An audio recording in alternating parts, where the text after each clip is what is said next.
Part 6, Analyze Data. After your data is collected and recorded, you have to make sense of it. Look for patterns, trends, and relationships. You're really asking yourself, what does this mean? What does the information that I've collected say? Making a graph is a good way to help analyze data. A graph makes a picture of the data and it can help you to visualize the patterns, trends, and relationships. It's very important to use the right kind of graph when analyzing data.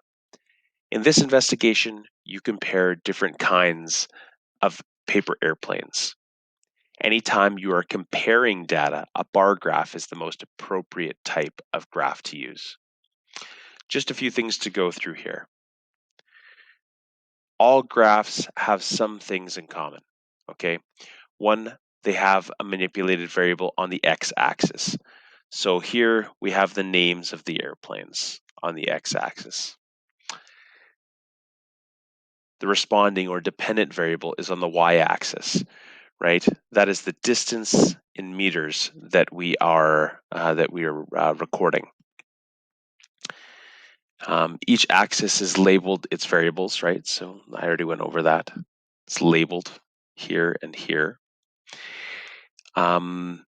Units are used in the to describe. Okay, so we've got meters. Okay, it has a descriptive title.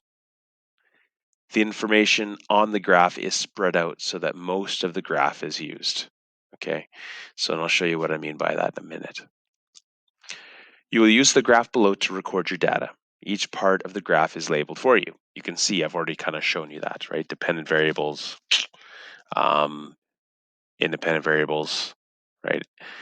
Now, the stuff that you see in red and here, I've added in, right? And so depending on the distance that you have, okay, the longest distance that you have, you want to use as much of the graph as possible.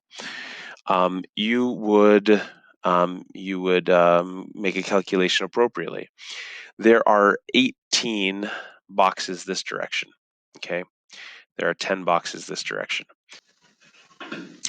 If you want to figure out how many blocks to set up your distance, okay, you will take whatever number you had, okay, and you will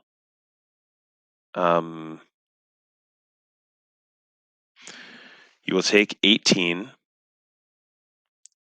and divide by the number, the farthest number that you got.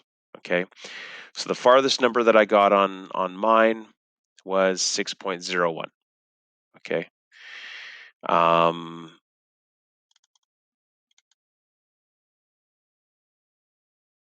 We're just going to make it 6. Makes it a little bit easier for this, for demonstration purposes.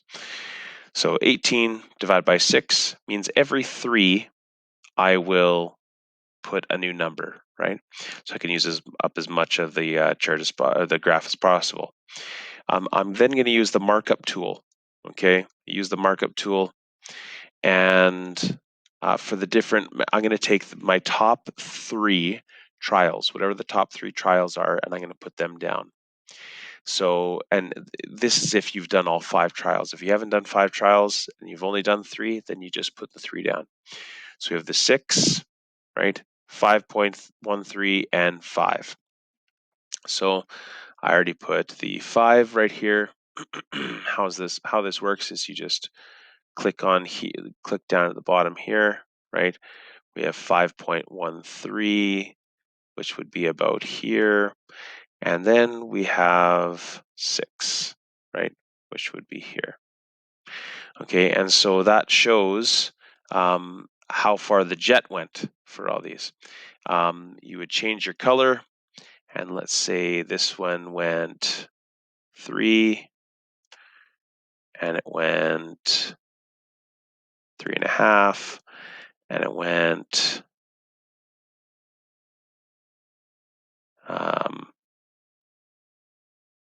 1.5. Okay. And so your chart would look something like this, right?